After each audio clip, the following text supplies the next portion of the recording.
Bienvenidos a otro programa más del Mapache Político. Hoy vamos a hablar de un pacto de silencio, de un pacto de sangre y de un pacto de muerte. Vamos a hablar de cómo la manipulación de la violencia en el sexenio de Felipe Calderón se pone al descubierto. Y lo que pasa es que en el sexenio de Felipe Calderón, México vivió una de las crisis de violencia más grandes de toda su historia.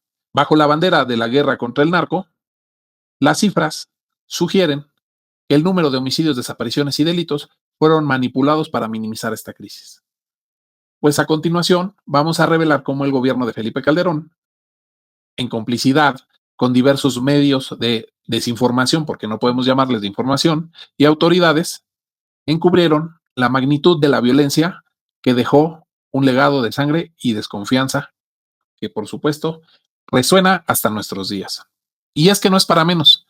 Ustedes sabrán que muchos opositores quisieran que olvidáramos la guerra contra el narco que hizo Felipe Calderón, pero lo hacen porque lo que buscan es que nosotros no recordemos lo que pasaba en esos tiempos, que nosotros no nos acordemos lo trágico que era el sexenio de Felipe Calderón. No quieren que nos recordemos a las señoras de Juárez, no quieren que recordemos masacres como las de San Fernando, etcétera, etcétera.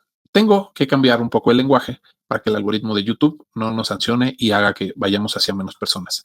Pero fíjense que en diciembre de 2006, Felipe Calderón asume la presidencia, como todos sabemos, en medio de una crisis de legitimidad por haberse robado la presidencia.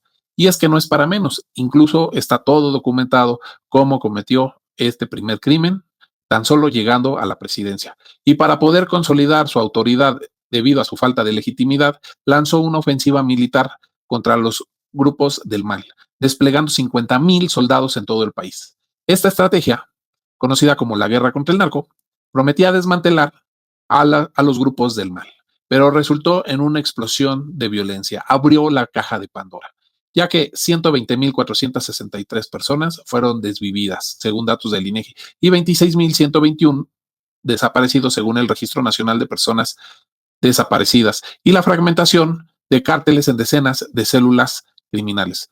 Incluso hubo capturas como la de uno de los hermanos Beltrán y de la Barbie Edgar Valdés, lo que debilitó a algunos grupos, pero fortaleció a otros como los Caballeros Templarios o el Cártel de las Cuatro Letras. Sin embargo, hay reportes de organizaciones internacionales como periodistas, colectivos que han cuestionado si realmente este número es real. Y lo que pasa es que la condena que tuvo Genaro García Luna en 2024, que todos recordarán, el exsecretario de Seguridad Pública de Felipe Calderón, ¿y por qué lo condenan? Por tener nexos con el cártel de Sinaloa. Esto, obviamente, no solamente intensificó las sospechas de colusión, hizo que se pudiera comprobar que existía, pero también alertó la manipulación de datos para proyectar un falso éxito en esta lucha. Pues según el INEGI, en el sexenio de Calderón se registraron 120,000 homicidios dolosos, con un pico en 2011 de 27,213 casos. Sin embargo, estimaciones independientes como la que existe en el periódico BBC News Mundo en 2024 sugieren que este número en realidad pudo haber sido hasta más del doble, 250,000 personas relacionadas con esta catastrófica guerra de Felipe Calderón, incluyendo los homicidios no clasificados y las muertes en enfrentamientos. El Registro Nacional de Personas Desaparecidas reportó 26,121 casos, pero una revisión en 2020 ajustó la cifra acumulada en 2018 a 61,637 casos, revelando un subregistro masivo. Human Rights Watch estimó 60,000 desaparecidos para el 2012, más del doble del oficial. Esto es para que vean cómo realmente podemos confiar en estas fuentes que ya lo venían diciendo desde 2012 y se viene a comprobar en 2018 gracias a que entró el presidente Andrés Manuel. Bueno, pues también hablemos de las fosas clandestinas, ya que desde el 2018 se han descubierto miles de fosas con restos de los años 2006 a 2012. En 2020 se hallaron 1,143, con más o menos unos 1,682 restos, de los cuales muchos no han sido registrados como desvivimientos o desapariciones. También existe una clasificación errónea de los delitos. Muchas de las desapariciones se registraban como secuestros o desvivimientos, reduciendo la responsabilidad estatal. Pues fíjense que Quinto Elemento Lab en 2020 encontró que hasta el 30% de los casos en estados como Tamaulipas eran desapariciones forzadas mal clasificadas. La ONU Derechos Humanos denunció que el gobierno evitaba clasificar casos como desapariciones para no implicar a fuerzas de seguridad, lo cual pues nos puede hablar de que realmente existía un gran subregistro de estos casos. Y no es para menos porque había muchos medios a los cuales se les pagaba. ¿Por qué? Por no reportar, por callarse, porque hicieron un pacto de silencio. Y el pacto de silencio también se tiene documentado. Fue firmado el 24 de marzo de 2011 por alrededor de 715 medios de comunicación mexicanos. Esto fue promovido por nada más y nada menos que Televisa y TV Azteca. Qué raro, ¿no? Que durante el gobierno de Felipe Calderón buscaban establecer criterios editoriales para cubrir la violencia ligada al crimen organizado. Y en el contexto de esta guerra, que como les decía, inició en 2006, fue objeto de gran controversia y de críticas. Y pues bueno, también medios como Vice News reportó que en estados como Sinaloa los medios locales evitaban cubrir la violencia por temor a represalias del crimen organizado, o peor aún, presiones gubernamentales, que contribuyó a un subregistro público de la crisis. En entrevistas recientes en 2023, Felipe Calderón defiende su estrategia contra el crimen organizado, argumentando que la violencia era inevitable ante el crecimiento de los grupos del mal. Y en un tuit en 2022 afirmó, no había de otra opción. Los cárteles ya controlaban territorios enteros. Sin embargo, nunca ha abordado directamente las acusaciones sobre manipulación de cifras. Alejandro Job, que es un analista de seguridad, dijo al Universal en 2020 que el subregistro de homicidios era sistemático, debido a la falta de coordinación entre fiscalías y el gobierno federal, y sugirió que las cifras reales podrían ser entre 20 y 30% más alto. Y pues ahora vamos a hablar de una periodista que aquí hemos criticado duramente, Anabel Hernández, ya que en su libro Los Señores del Narco en 2010 documentó los nexos entre Genaro García Luna y el cártel de Sinaloa, afirmando que esta guerra era una fachada para eliminar competencia de ciertos cárteles. En 2024, tras la condena de Genaro García Luna, reiteró que las cifras oficiales eran una mentira construida para engañar al país. Y si bien Anabel Hernández no es un santo de nuestra devoción y no ha podido documentar y no ha podido demostrar nada de lo que ha acusado al presidente Andrés Manuel o a la presidenta Claudia Sheinbaum, en ese momento ella sí pudo documentar y sí pudo demostrar con más que fuentes anónimas lo que estaba pasando en la guerra contra el crimen organizado de Felipe Calderón. Pero también la ONU Derechos Humanos, en un informe de 2015, expresó preocupación por el subregistro de las desapariciones y la falta de transparencia en los datos de Felipe Calderón. Estimó que 50,000 casos para el 2015 frente a los 26,000 oficiales. Entonces, podemos decir que realmente existía un subregistro. John Gibler es un periodista estadounidense y él publicó en Vice News en 2016 que la guerra de Felipe Calderón en realidad era una guerra contra los pobres y las cifras eran manipuladas para ocultar el impacto en comunidades marginadas. Pues claro, ¿quién normalmente paga el costo de cualquier tipo de conflicto bélico? Pues los más pobres. En cuanto a lo internacional, Estados Unidos, en específico la DEA y el Departamento de Estado, apoyaron la estrategia de Calderón con un plan que se llamó el Plan Mérida. ¿Y qué es? Bueno, pues proporcionarle 1,600 millones en asistencia. Y esto a pesar de que un informe de Congressional Research Service en 2013 cuestionó la falta de datos confiables sobre la violencia en México, sugiriendo que el gobierno mexicano subreportaba para mantener el respaldo de Estados Unidos. Amnistía Internacional en 2012 estimó que los homicidios reales podrían superar los 150,000, incluyendo los desvividos no clasificados como dolosos, y criticó la opacidad del gobierno mexicano y la complicidad de las fuerzas de seguridad.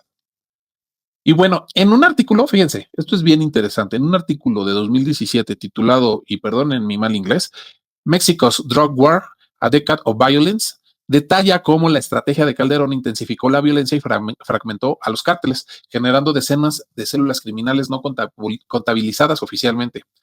Pues este reportaje cita a activistas y periodistas locales que denunciaron presiones, ¿para qué? Pues para callarse, para no cubrir los desvivimientos. Y esto especialmente hablando de estados como Sinaloa y Tamaulipas.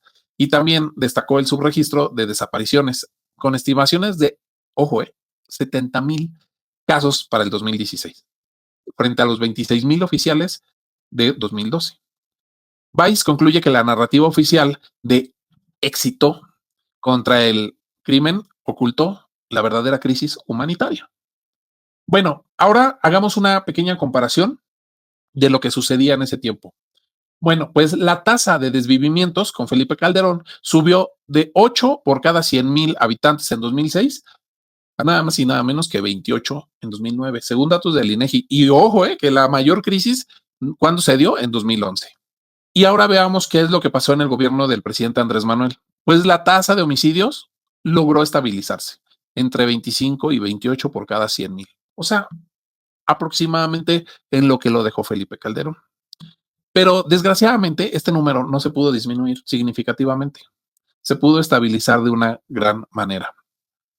Y pues en 2023 se registraron 29,675 homicidios según el Secretariado de Seguridad Pública Federal. Y las desapariciones alcanzaron 114,184 casos para 2024, pues aparentemente superando sexenios anteriores. Y desgraciadamente por el tipo de base de datos que se tienen los desaparecidos, es acumulativo, no podemos saber cuándo se dan de baja, no podemos saber hasta cuándo llegan y qué número es el real, debido a la forma en la que se lleva este tipo de datos. Y aunque la estrategia de Andrés Manuel de abrazos y no balazos evitó enfrentamientos directos, pues desgraciadamente para todos nosotros sabemos que la violencia ha sido algo que ha persistido y que ha costado mucho trabajo eliminar. Pero ahora vamos a hacernos unas preguntas interesantes. ¿Qué les parece? Como ¿por qué se manipulan las cifras?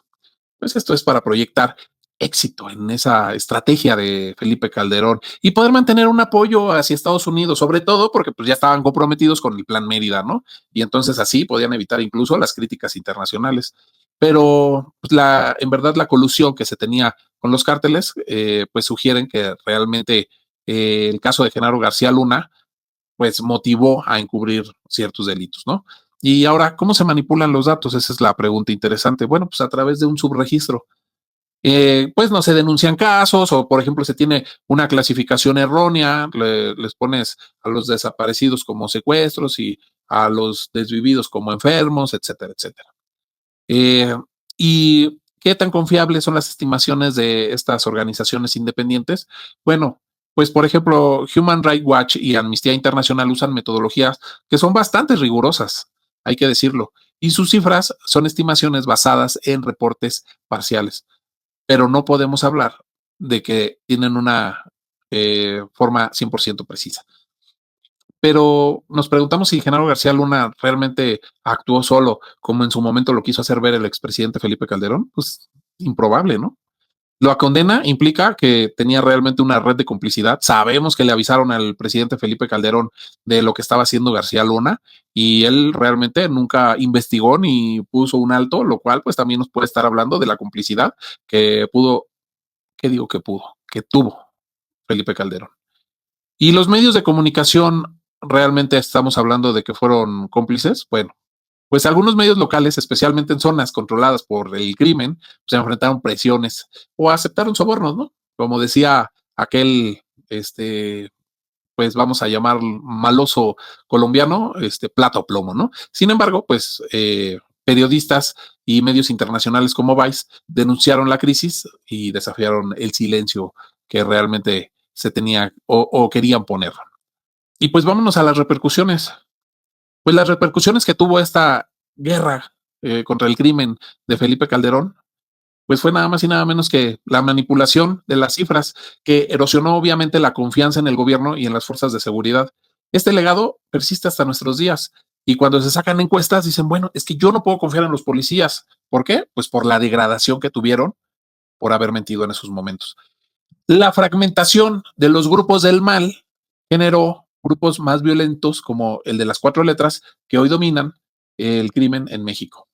La crisis humanitaria, o sea, las 114,184 desapariciones acumuladas hasta 2024 y los 52,000 restos sin identificar son parte de la herencia maldita que nos dejó la guerra de Felipe Calderón, con familias que hasta el momento hoy siguen buscando justicia.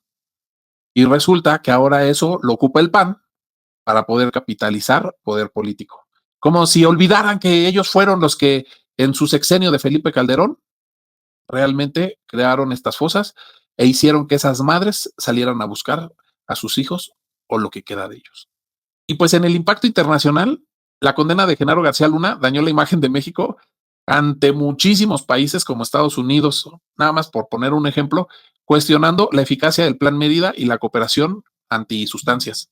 Pero, ¿qué no fueron ellos los que hicieron ese Rápido y Furioso? ¿No acaso fue Estados Unidos el que realmente ha dejado pasar sistemáticamente sustancias a su territorio y tiene revendedores que nunca ve, que nunca puede detener, que incluso pues tolera en ciertas zonas?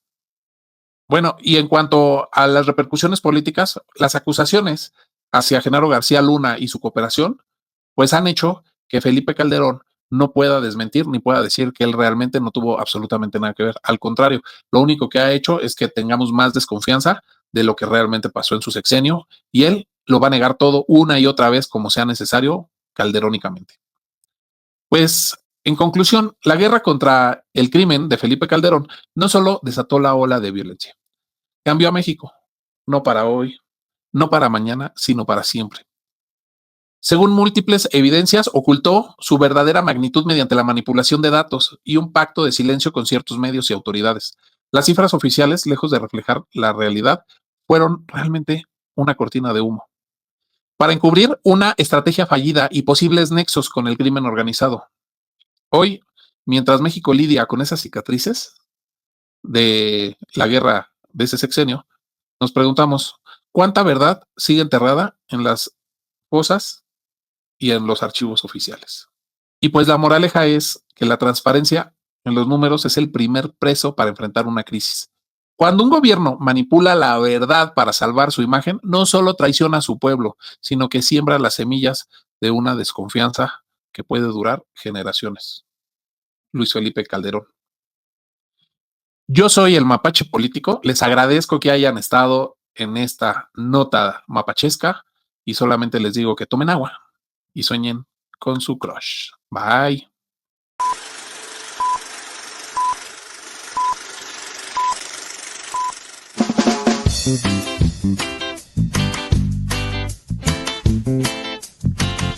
Empieza la fiesta, luces se encenderán, el compás Teresca invita a despegar.